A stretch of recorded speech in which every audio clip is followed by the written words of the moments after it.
क्या भारत में ही हो रही है कोरोना वैक्सीन के बूस्टर डोज की तैयारी? कहां स्कूल खुलते ही फिर से बढ़ने लगा संक्रमण? आपके लिए जरूरी है मुंबई लोकल के लिए गाइडलाइन का जानना। कोरोना से जुड़ी तमाम बड़ी खबरें दिखाते हैं टॉप 9 कोरोना से जानना। देश में कोरोना वैक्सीनेशन की रफ्तार बढ़ाने के साथ साथ बूस्टर डोज पर भी सरकार विचार कर रही है। नीति आयोग के सदस्य डॉक्टर वी.के. पॉल ने कहा है कि टास्क फोर्स में इस पर चर्चा हुई है। अभी इस बात की पड़ताल की जा रही है कि किसी बूस्टर डोज की जरूरत है।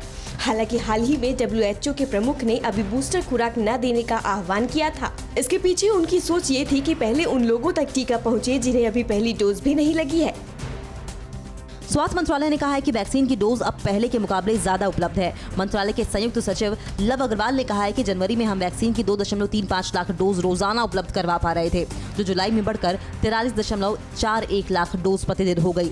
लव अग्रवाल ने कहा कि अगर हम अगस्त महीने का औसत निकालें तो ये अब तक 49.11 लाख डोज रोजाना है। देश में वैक्सीनेशन अब रफ्तार पकड़ रही है। मंगलवार को कुल 40 लाख से ज्यादा वैक्सीन की डोज लोगों को लगाई गई। इसके साथ ही अब देश में 51 करोड़ 77 लाख से ज्यादा लोगों को कम से कम वैक्सीन की एक डोज लगाई जा चुकी है। इनमें से 40 करोड़ से ज्यादा लोगों को एक डोज लगी है, जबकि करीब 11.5 करोड़ लोग वैक्सीन की दोनों डोज ले चुके हैं। देश के अलग अलग राज्य एक-एक कर स्कूलों को खोलने की अनुमति दे रहे हैं, लेकिन फिर से कुछ आंकड़े डराने लगे हैं। लुधियाना के 2 स्कूलों में 20 बच्चे कोरोना वायरस से संक्रमित पाए गए हैं। शहर के बस्ती जोधेवाल के सरकारी सीनियर सेकेंडरी स्कूल में सैंपलिंग के बाद 8 छात्र कोरोना पॉजिटिव पाए गए, जबकि कैलाश नगर के सरकारी स्कूल में 12 बच्चे पॉजिटिव निकले। इसके बाद इन स्कूलों को 24 अगस्त तक के लिए बंद करा दिया गया है।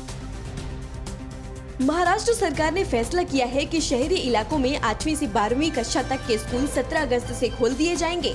वहीं ग्रामीण क्षेत्रों में 5वीं से 7वीं कक्षा तक के स्कूल इसी तारीख से खोले जाएंगे, जबकि 15 जुलाई से ग्रामीण क्षेत्रों में 8वीं से 12वीं तक के स्कूल खोले जा चुके हैं। हालांकि स्थानीय प्रशासन उन्हीं इलाकों में स्कूल खोलने की इजाजत दे रहा है जहाँ पिछले 1 महीने से कोरोना के नए केस आने की दर में लगातार गिरावट हो रही हो।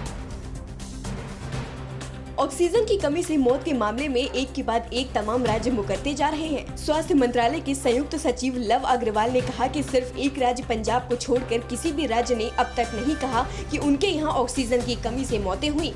पंजाब ने भी कुछ मौतों को संदिग्ध माना है।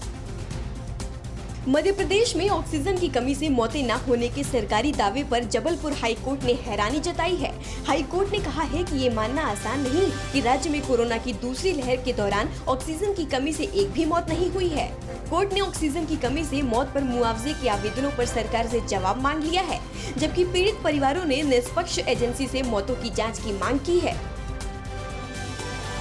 आज से मुंबई लोकल में यात्रा के लिए कोविड वैक्सीनेशन के वेरिफिकेशन और मंथली पास जारी करने की प्रक्रिया शुरू हो रही है। जिन लोगों को भी वैक्सीन की सेकेंड डोज लिए 14 दिन या इससे ज्यादा हो चुके हैं, उन्हें वैक्सीनेशन की फाइनल सर्टिफिकेट और एक IT प्रूफ के साथ आने को कहा गया है।